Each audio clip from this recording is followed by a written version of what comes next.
Let's now open the SmtpMail, which you'll find under the app utilities mail directory, SmtpMail. And as you can see, it's automatically highlighted by my IDE, saying that obviously class must be declared abstract or implement method send, which is obviously the contract on this abstract mail class. So let's just add the method stub here. And we are going to start with the try and catch statements. So catch. And from within the catch, we're going to catch just a standard exception represented by e variable, and I'm going to import this exception straight away. So we have this use statement right before the class declaration. Okay, from within the try, we're going to start with this validate. Before we send anything, we need to make sure that obviously to, from, subject and body properties have values associated. That's why we're calling this validate method. And then we're going to return this execute, and then we pass this message to it.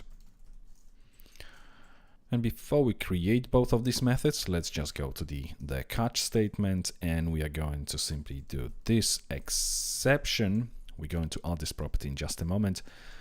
We're going to get the message from the exception, so get message, whatever message has been returned with the exception, and then return 0, indicating that obviously this send method failed. And this exception I'm going to add to the mail class, because we might be using the same thing with the other classes that will extend this mail class. So protected exception, and it's going to be just a string. So string. Save it and close this mail class. And now let's add method stubs for this execute and the message methods. And this execute will take a message which is going to be of the Swift message instance. Let's import this class as well. So that's the use statements added before the class as well again. And what we're going to do from here is going to be a mailer. We instantiate the new mailer, so Swift underscore mailer new instance, and we pass this transport to it as an argument method, which we'll create in just a moment as well. And now Swift mailer, if we just import this class as well, so there we go, Swift mailer right at the top. And now what I'm going to do is simply return mailer, send, and message, which has been passed through as an argument. Let's quickly add dog blocks for this method as well. And we say process message.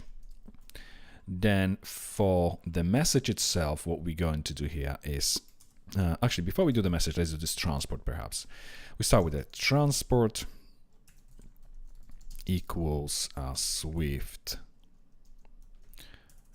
underscore SMTP transport, and then a new instance. And we're going to then use this transport instance and change set of methods set host first, and it's going to be taken from the environment variable. As you may remember, if we open this .env file, you'll see that we have this mail driver, host, part, username, password, and encryption, and these are the variables that we're going to be using here. So we start with a .env get method, and we go for mail underscore host, and then we chain it set port, which is going to be .env again get, and this time the variable is mail underscore port. Then we have set username, which is going to be .env get mail. Do you know what? I'm just going to open this file here, and I'm going to copy all this because I have a tendency of misspelling things, and then duplicate this line, set password, and I'm just going to copy this mail password variable here as well. And after this, what I'm going to do is check if isn't empty, and then encryption variable, and we associate it with .env get, and we're gonna try and get the variable, this mail encryption, through. And if it's not empty, then we are going to use this transport and then set encryption method passing this encryption variable through as an argument. Now what happened here, basically we're checking whether it's not empty, basically this variable, and at the same time we're associating the value of it with this encryption variable, which gives us an option to straight away use it if from within these brackets, or if we were to use it obviously outside of this if statement as well. Okay, and then at the end we're going to return this transport instance, so it can then be passed to this new instance method of this SmtpMail. Okay, let's import this SMTP transport as well. So again, we have it up here, and now let's just add some doc blocks. Return Swift SMTP transport and get transport instance. And the last method, we have this message here. We're going to start with message equals Swift message, and again new instance. We don't pass any arguments, and then we start with the message set from, and we pass this from property, and then again we're going to chain it here, set to this to property, then set subject is going to be this subject, and the last one is going to be set body, and we're going to do this body, and then our this HTML method, which will return, if we just go back to this method, if HTML property has been set to true, it will return text HTML, indicating that we want to send email as HTML. Otherwise, it's going to return null, which will indicate just a plain text email. Okay, and the last thing we need to return here is the message. So this return message. There we go. And let's just add some doc block here as well. Returns message and build message for the summary. And that should now work just fine. Now for the testing, we need this test mail to do exactly the same thing. Obviously, rather than processing email, we are going to just fake that we are sending it. So I'm just going to close all these files, open test mail, and from within the test mail, we're going to start the same way as we did in a SmtpMail. We just create the send method, and again, try and catch statement with the exception. And from within the exception, the same thing as we did in the other one. So this exception, we associate the message which has been thrown. So get message, and then return 0, indicating that obviously execution of this method has failed. And from here, we're going to do again validation. So validate, but rather than processing the mail, we just return count of this to say that that many emails have been sent. Basically, depending on how many emails there are associated with this to property, that many we go into the number obviously indicating how many we going to return from within this try block, unless obviously validation fails, at which point we're going to return null.